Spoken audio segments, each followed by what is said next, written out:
Hey everyone, this is AL. Welcome to the Sanctum. So today we're going to talk about the Chakra Wisdom Oracle cards from Tori Hartman, illustrated by Gretchen Raish Baskin. You're probably going to see I don't have the box. I have the box in the other room.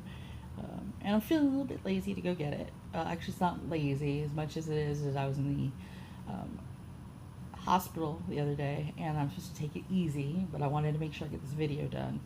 So I'm doing the law of conservation, so conserving the energy to do this versus to run around for a little bit.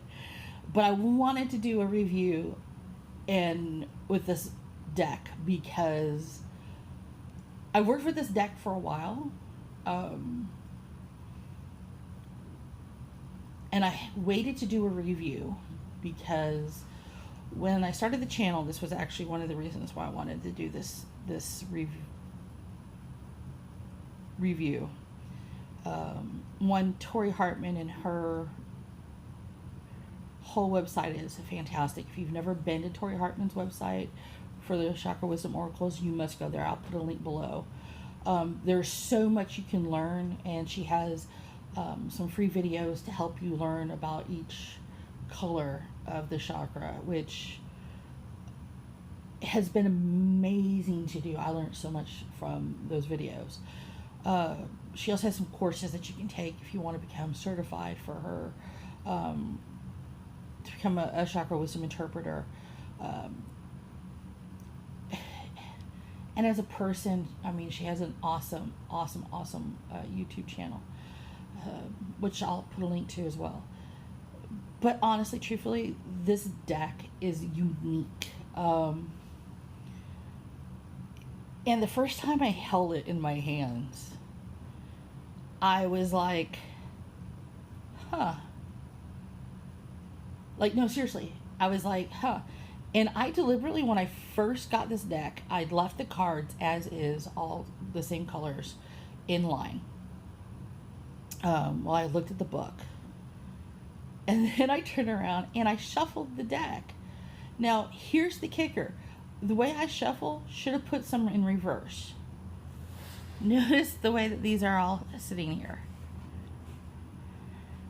There's no way this should have happened. But I swear to you, every time I've shuffled this deck has ended up this way.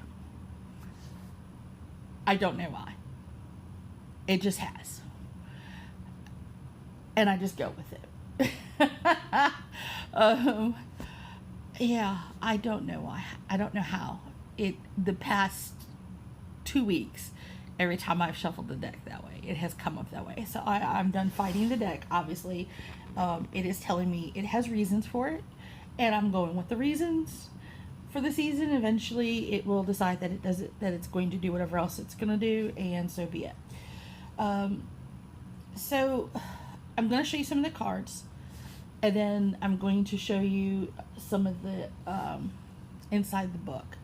Now, the other thing I wanted to tell you is that she has, besides this, she has 2 books that go with this, and I don't have them in book form.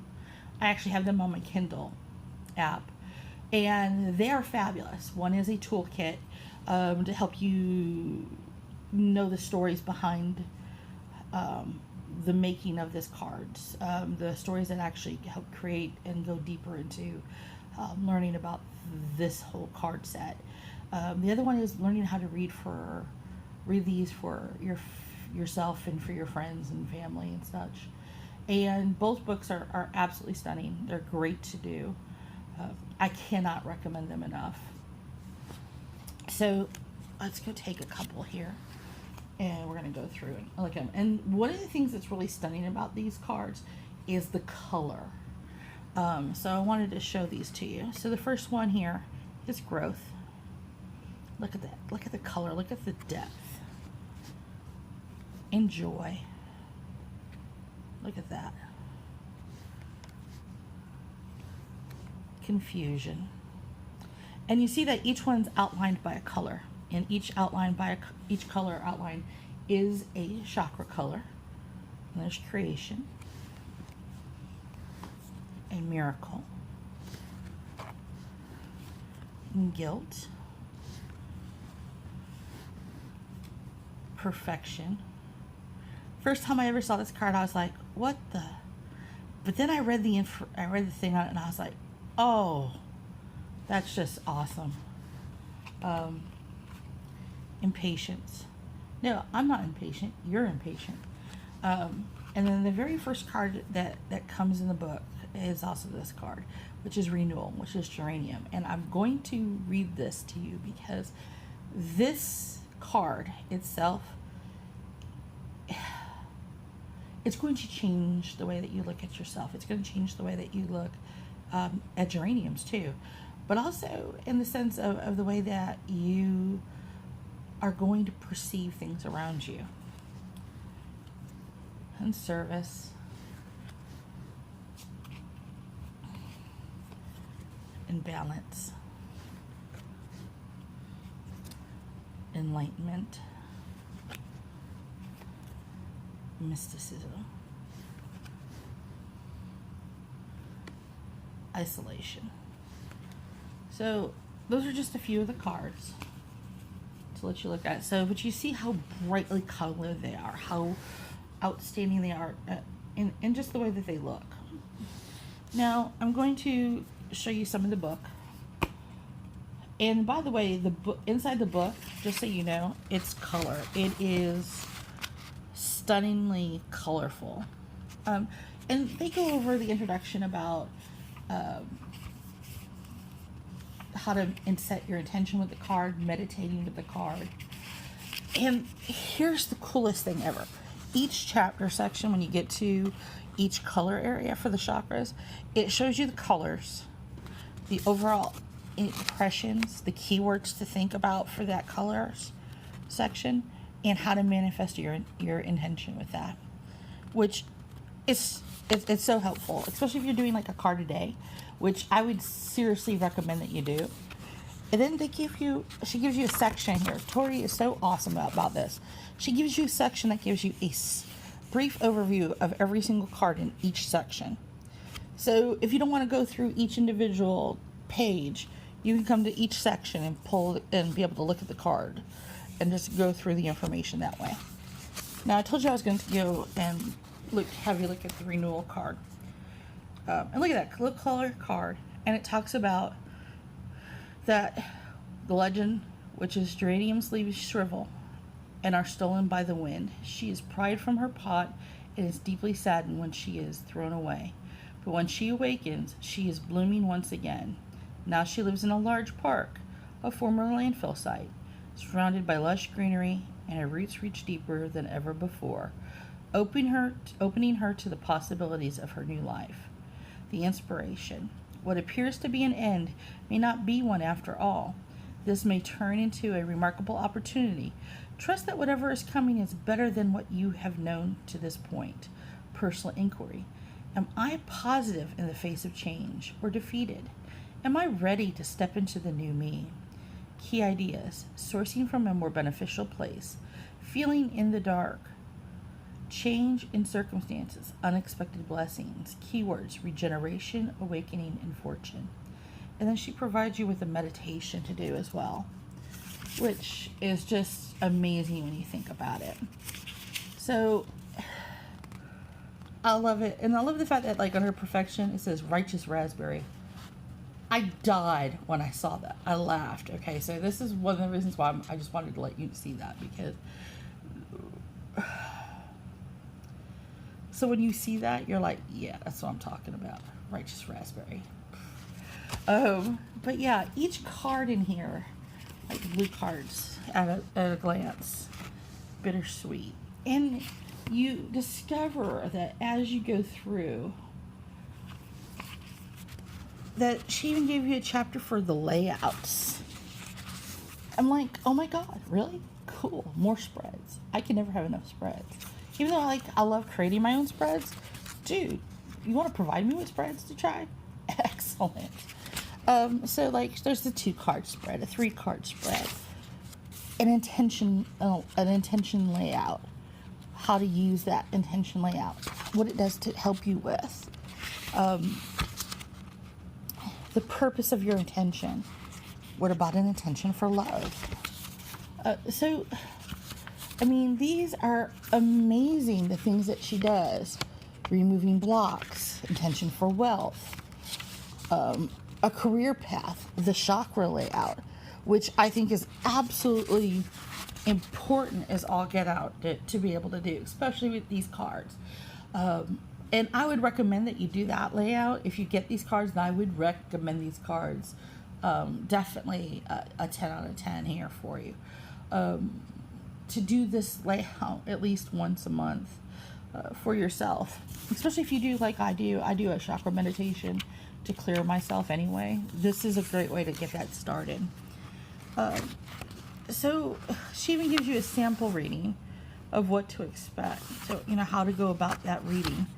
I mean, how cool is that? Give me a sample reading. Give me an idea of how to make it flow.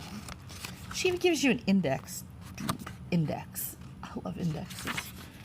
She acknowledges everything that's happened, all of the things that she's done. Watkins is, her publisher, which Watkins has done awesome. The book, her box that she has, it's a slider box, almost like a drawer.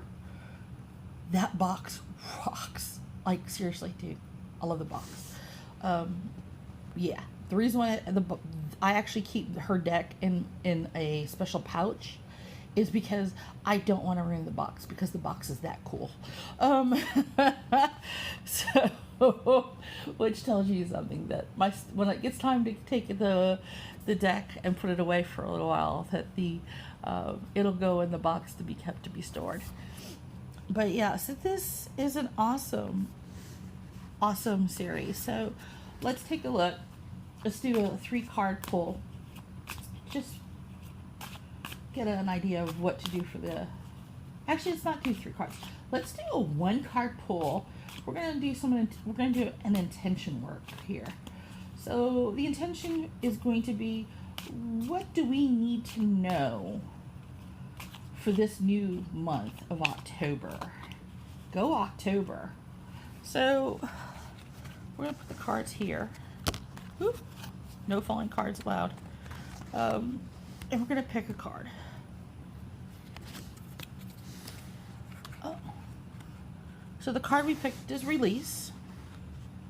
Dun, dun, dun, dun, dun, dun. And I'm going to pull it up, and I'm just going to read from it for us. So release is called the Shadow Gray Storm. I can no longer keep your secrets. The legend. Nikita cuts through the graveyard as she rushes home in the wind and rain.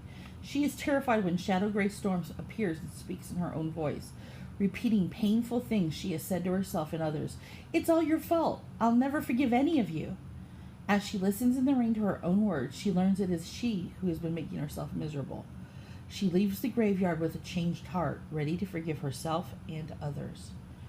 Inspiration. This is about personal responsibility and release of blame. It is time to clear the debris and move on. You cannot move forward while you continue to hide. This indicates a healing a family of origin issues. Am I ready to face my past and let go?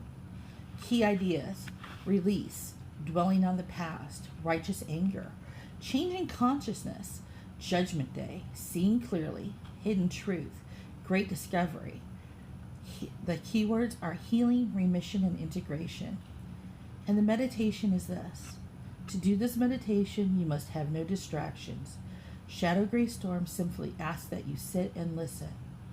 In the silence, you will hear yourself. If you sincerely seek freedom, Shadow Gray Storm may come to you. So, one of the things about October, especially Halloween,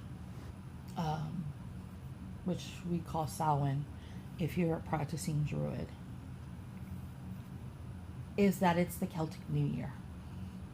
It's a time where the veil thins and the dead are allowed to speak their truth and speak their wisdom. I do what's called a dumb supper. I set a place for those who've passed to be able to come speak and visit. And that way they know that they're still welcome, that they're welcome to say what they need to say. And it's a time of forgiveness. It's a time of letting go. It is the start of the time of darkness, the time of Carradwin. So this card is very appropriate for this time frame that we're going into. It is very appropriate, especially for someone like me. It is also a time of great power for those who do energy work. It is a time of helping people to let go, of helping people to heal. This is the time frame where we see a lot of people feeling the pull of the darkness, of feeling the pull of what ifs, and feeling what they call demons, feeling the pull of darkness both inside and out. So realize your truth. Realize that you do have a personal responsibility for things that have gone wrong, for things that you blame others for. There is a personal responsibility involved. And what you can do to make it right. It could be something as simple as saying, hey, you know what? Part of it is I've played the victim. Part of it is I've been ignoring them because of X, Y, and Z. So yeah, this is a really appropriate card for the month. Really appropriate card for the month. So definitely something to work on, something to think about for this month. It's not just a month for eating candy. And I won't say that I don't like candy, because I really like chocolate. And I really like Skittles. Skittles has been my thing lately. I've been on a kick of I've been wanting Skittles and candy corn. I don't get candy as often as I used to. So every once in a while, I'll get the urge to splurge. Right now is that time of year, so it's like, I can get candy corn because you can't get it any other time of year. But yeah, definitely take the time, get the book, read, do the cards. I would do the cards at least monthly. Pull a card for an intention. Pull the cards weekly. What I do is I pull a card once a week for myself. And that's my set meditation card for a week. So definitely, it's 10 out of 10. Don't hesitate. Tori Hartman was super inspired when she wrote the book, when she wrote the stories, the fables that go with this, when she was inspired for these cards. Seriously, do yourself a favor, save up, get them. They will shift your perspective. Okay? Until next time, Bendithian.